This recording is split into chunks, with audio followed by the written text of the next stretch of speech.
خاتون حضور کی خدمت میں حاضر ہوئی اور عرض کی یا رسول اللہ صلی اللہ علیہ وسلم مجھ سے بدکاری سرزد ہو گئی ہے اور میرے پیٹ میں بچہ ہے اور میں چاہتی ہوں کہ آخرت کی سزا کی بجائے دنیا کے اوپر اس کی سزا مجھے دے دی جائے تاکہ میں پاک ہو جاؤں اور صاف ہو جاؤں، کیونکہ آخرت کی سزائیں بہت سخت ہیں۔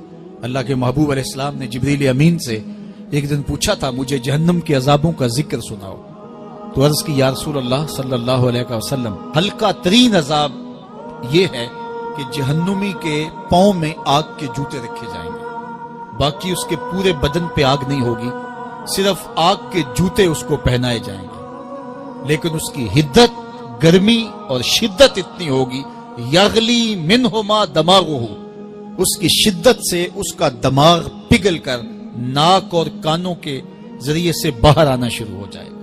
یہ سب سے ہلکے عذاب کی کیفیت ہے، اور جو عذاب سخت ہیں الیاذ باللہ، اللہ تعالیٰ قرآن مجید میں فرماتا ہے ثم لا يموت فیہا ولا یحیا، اس بڑے عذاب کا ذکر کیا جو جہنمیوں کو دیا جائے گا، فرمایا اس عذاب کی کیفیت یہ ہوگی بندہ نہ جیے گا نہ مرے گا۔ جیے گا اس لیے نہیں کہ آگے اور پیچھے دائیں اور بائیں آگ ہی آگ ہوگی، تو اس آگ میں جینا کو جینا تو نہیں ہوگا، اور مرے گا اس لیے نہیں کہ موت کو موت آ چکی ہوگی۔ تو وہ کتنا سخت عذاب ہوگا الیاذ باللہ کہ ہلکے ترین عذاب کی کیفیت یہ ہے کہ پاؤں میں آگ کا جوتا اور دماغ پگھل کے ناک اور کانوں کے راستے سے باہر آ جائے۔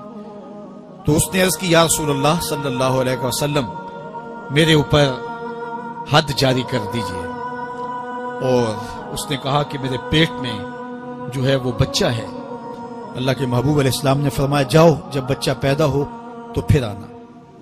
وہ چلی گئی، تو جب بچہ پیدا ہوا تو گود میں اٹھائے پھر حضور کی خدمت میں حاضر ہوئے اور عرض کی یا رسول اللہ یہ ہے بچہ جو میں نے گناہ کیا تھا، بدکاری کی تھی، آج یہ اس کی نشانی ہے۔ تو اللہ کے محبوب علیہ السلام نے فرمایا کہ اسے لے جاؤ اور اسے دودھ پلاؤ، اور جب یہ کچھ کھانے پینے لگ جائے گا تو پھر آنا۔ کچھ دنوں کے بعد وہ دوبارہ حاضر ہوئی اور اس نے اس بچے کے ہاتھ میں روٹی کا ٹکڑا دیا ہوا تھا، اور عرض کی یا رسول اللہ دیکھ لیجئے اب یہ روٹی کھانے لگ گیا ہے۔ اللہ اکبر۔ تو اللہ کے محبوب نے فرمایا انہیں لے جاؤ اور جا کے انہیں سنگسار کر دو۔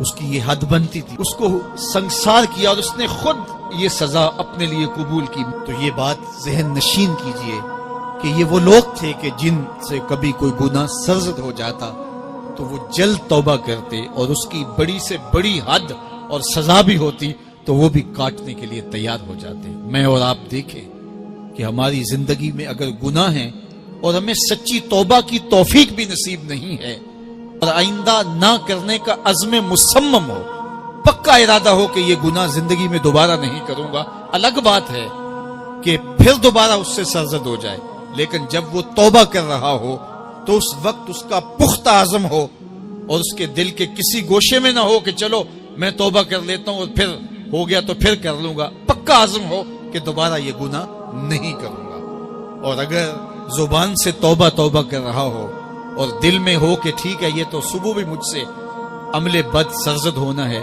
تو اللہ تعالیٰ سے یہ مذاق کرنے والی بات ہے، اور اللہ تعالیٰ سے جو مذاق کرتا ہے وہ کہاں کھڑا ہے وہ خود سوچ لے۔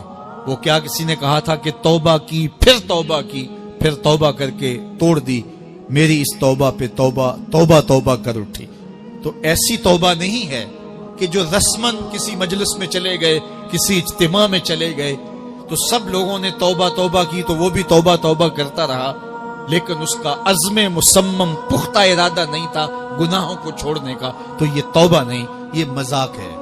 اس لیے اللہ کے حضور سچی توبہ یہ ہے کہ ماں قبل کے گناہوں سے مٹی کے گھروندے پاؤں پہ بناتا ہے اور انہیں مسمار کر دیتا ہے۔ وہ کبھی آپ نے دیکھا ہوگا کہ بچے ریت میں اپنا پاؤں رکھ کر کے اوپر سے ریت تھپک لیتے ہیں اور پھر پاؤں ہولے سے نکال لیتے ہیں، بچ جائے تو بڑے خوش ہوتے ہیں، اور جب کھیل ختم ہو جاتے ہیں تو اسے گرا دیتے ہیں اپنے ہاتھوں سے۔ بہلول بھی اسی شغل میں لگا ہوا ہے، بہلول یہ کام کر رہا ہے، گروندے بناتا ہے گراتا ہے، گروندے بناتا ہے گراتا ہے۔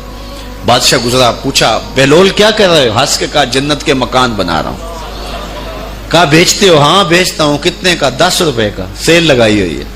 بادشاہ مسکرا کے گزر گیا. دیوانہ ہے، مجنوں ہے، اپنی موج میں لگا ہے. پیچھے سے ملکہ زبیدہ بھی آ رہی تھی. اس نے بھی دیکھا. کہا بہلول کیا کر رہے ہو؟ کہا جنت کے مکان بنا رہا ہوں. کہا بیچتے ہو؟ ہاں 10 روپے کا بیچتا ہوں. 10 روپے بادشاہوں کے لیے کیا ہوتے ہیں؟ 10 درہم نکالے، اس کو دیا، اس نے دریائے دجلہ میں پھینک دیا. فقیر اتنی دیر تک فقیر نہیں بنتا. داتا صاحب فرماتے جب تک مٹی کا ڈھیلا اور سونے کی ڈلی اس کی نظر میں برابر نہیں ہو جاتا. اور ایک مکان کے گرد، ایک وہ گروندے کے گرد دائرہ لگایا. کہا یہ تیرا ہوا. ملکہ گزر گئی. بادشاہ بھی چلا گیا. شام کو اپنے محل میں پہنچے. بادشاہ سویا. منظر جاگا کہ حشر کا دن ہے، پھر جنت کا منظر ہے. جنت میں بڑے بڑے خوبصورت مکان ہیں. ایک مکان تو بڑا ہی اچھا لگا، تو جی چاہا کہ اس مکان کو دیکھوں. تو جب قریب گیا تو دروازے پہ لکھا تھا ملکہ زبیدہ. شوق سے آگے بڑھا تو دربان نے روک دیا. کہا یہ ملکہ کا ہے. کہا وہ میری ہی ملکہ ہے. کہا دنیا کے ضابطے اور ہیں، آخرت کے ضابطے اور ہیں. بادشاہ کی آنکھ کھل گئی، بے چین ہو گیا. ملکہ کو بیدار کیا. کہا تو کون سا نیک عمل کیا ہے؟ میں نے جنت میں تیرا یوں محل دیکھا ہے. ملکہ کہنے لگی وہی معمول کی نمازیں، وہی سب کچھ، کوئی نیا کام تو میں نے کیا نہیں. ہاں یاد آیا، کل گزر رہی تھی، دجلہ کا کنارہ تھا، وہ جسے لوگ مجذوب کہتے ہیں، وہ جو دیوانہ کہلاتا ہے، وہ بہلول، وہ جنت کے محل کہتا تھا وہ بنا رہا تھا. میں نے کہا چلو کوئی بات نہیں، فقیر ہے، 10 روپے کیا ہوتے ہیں. تو میں نے 10 روپے کا ایک محل خریدا تھا. بادشاہ سر پکڑ کے بیٹھ گیا. وہ تو مجھے بھی کہتا تھا. میں دیوانے کی بات سمجھ کے گزر گیا. اگلے دن بادشاہ قصدن گزرا. جب قصدن گزرا نا تو دل دھڑک رہا تھا کہ کہیں مجذوب پھر آج مل جائے اور اسی موج میں ہو تو کام بن جائے. دیکھا تو بہلول وہاں بیٹھا ہوا ہے. آگے بڑھ کے دیکھا تو کام بھی وہی. بادشاہ پھر رک گیا. پوچھا بہلول کیا کر رہے ہو؟ اب دل دھڑک رہا تھا کہ مجذوب ہے، کوئی اور بات کہہ دے تو چلو اچھا ہو کہ وہی جواب دے دے. اس نے وہی جواب دیا، جنت کے محل بنا رہا ہوں.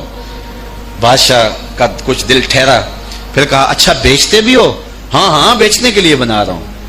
بادشاہ ادھر جیب میں ہاتھ ڈال رہا ہے اور ادھر پوچھ رہا ہے کتنے کا؟ کہا آدھی حکومت لگے گی. کہا کل تو 10 روپے کے بتا رہے تھے. کہا کل تم نے دیکھا نہیں تھا، آج سودا دیکھ کے لے رہے ہو. اللہ تعالیٰ ارشاد فرماتا ہے انما تنذر من اتبع الذکر وخشی الرحمن بالغیب. جو انڈٹھے سودے کرتے ہیں، جو بغیر دیکھ کے کرتے ہیں. اچھا چلو ایک خوشخبری میں آپ کو بھی سناؤں، اور وہ خوشخبری رسول اللہ کی زبان سے. حضور نے فرمایا طوبی لمن رآنی وآمن بی وطوبی 7 مرات من لم یرانی وآمن بی. فرمایا صحابہ تمہیں مبارک ہو ایمان کی کہ تم نے مجھے دیکھا اور میرے اوپر ایمان لائے. اور کہا انہیں 7 مبارکیں ہوں جنہوں نے مجھے دیکھا بھی نہیں ہوگا اور پھر بھی ایمان لائیں گے. انما تنذر من اتبع الذکر وخشی الرحمن بالغیب فبشرہ بمغفرۃ واجر کریم. ان کو بشارت دے دیجئے بڑی عزت والے اجر کی اور خوشخبری بھی. تو جس اجر کو میرا رب بھی کریم کہہ رہا ہے وہ اجر کیسا ہوگا. تو یہاں تو لہجہ دم توڑتا ہے اور الفاظ ساتھ نہیں دیتے کہ اجر کریم کی کیا تعریف کریں جس اجر کو میرے رب ہے. لا فضل لعربی علی اعجمی. کسی عربی کو اجمی پر کوئی فضیلت نہیں ہے اور کسی اجمی کو کسی عربی پر کوئی فضیلت نہیں ہے. کسی گورے کو کالے پر، کسی کالے کو گورے پر کوئی فضیلت نہیں. فضیلت کا معیار صرف تقوی ہے. ہمارے آج بھی ہندوانہ رسمیں ختم نہیں ہو رہی. دولت کی تقسیم پر، امیر غریب کی بنیاد پر اس معاشرے میں تقسیم موجود ہے. ہمارے دیہاتوں میں چودھری اور کمی کی بنیاد پر تقسیم موجود ہے. رعایا اور حکمرانوں کی بنیاد پر یہاں تقسیمیں موجود ہیں. لیکن میرے اور آپ کے آقا و مولا نے قیامت تک آنے والی انسانیت کے لیے جو منشور دیا وہ یہ تھا کسی عربی کو اجمی پر کوئی فضیلت نہیں، کسی اجمی کو عربی پر کوئی فضیلت نہیں، کسی گورے کو کالے پر کوئی فضیلت نہیں. کیونکہ کالے رنگ بھی اللہ نے بنائے ہیں، گورے رنگ بھی اللہ نے بنائے. حکیم لقمان رنگ کے کالے تھے اور صورت اچھی نہیں تھی. تو کسی نے ان سے پوچھا کہ آپ اتنے بدصورت کیوں ہیں؟ تو حکیم لقمان نے کیا جواب دیا؟ کہا آپ شکل میں نقص نکال رہے ہیں یا شکل بنانے والے میں نقص نکال رہے ہیں؟ تو وہ خاموش ہو گیا. اللہ اکبر. تو یہ اللہ نے بنایا ہے نا, اس نے کانٹا بھی اس نے پیدا کیا ہے, پھول بھی اس نے پیدا کیا ہے, چہروں کی رنگت اس نے بنائی ہے, کسی میں کوئی رنگ بھر دیا, کسی نے کوئی رنگ بھر دیا. تو رنگوں کی بنیاد پر, نسب کی بنیاد پر کوئی افضل, کوئی اشرف, کوئی اعلیٰ, کوئی بد, یہ نہیں ہے, بلکہ معیار جو دیا گیا وہ کیا تھا؟ تقوی. ان اکرمکم عند اللہ اتقاکم, جو زیادہ متقی ہے اللہ کے نزدیک وہی معزز ہے, وہی معتبر ہے. پھر حضور علیہ الصلوۃ والسلام نے عورتوں کے بارے میں تاکید کی کہ وہ تمہاری زیر دست ہیں, ان کی ملک کچھ نہیں ہوتا اور کمزور ہیں, ان کے بارے اللہ سے ڈرنا. اور حضور نے ان کے ساتھ حسن سلوک کرنے کی وصیت کی. پھر غلاموں کے ساتھ حسن سلوک کرنے کا حضور نے درس دیا کہ جو خود کھاتے ہو وہ انہیں کھلاؤ, جو خود پیتے ہو انہیں پلاؤ, جو خود پہنتے ہو انہیں پہناؤ. بعض لوگ ملازم کو, ماتحت کو جو ہیں وہ ہلکے کپڑوں میں کسن رکھتے ہیں تاکہ پتہ چل جائے کہ یہ غلام ہے, یہ ملازم ہے اور ہم باس ہیں. حضور علیہ الصلوۃ والسلام نے ان 3 چیزوں کی تاکید کی. پھر حضور نے ہمسایوں کے حقوق کے حوالے سے بات کی, اور صحابہ فرماتے ہیں کہ اتنی بار حضور نے تاکید کی کہ ہمیں یہ گمان ہوا کہیں وراثت کے اندر حقدار نہ ٹھہرا دیا جائے. تو ہمسایوں کے حقوق کے حوالے سے حضور نے تاکید ارشاد فرمائی.